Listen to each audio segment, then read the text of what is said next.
gün sonra bu duruma geliyor bizim sivi coşturan, çiçekleri coşturan bir sivi. Onu ben şimdi kapağı delik açacağım ve çiçeklere vereceğim. Çiçekleri hepsini buraya aldım ve sulandırıyorum.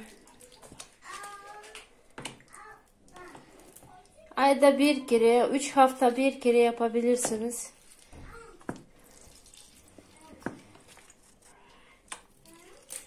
Bunu da verelim.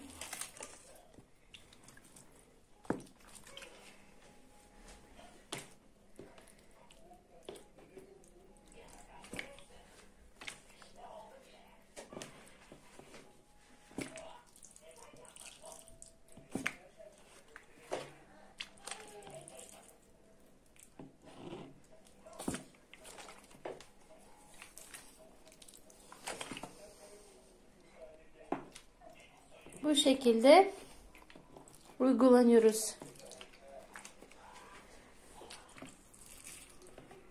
Herkese çok teşekkür ederim. Abone olmayı unutmayın. İyi günler.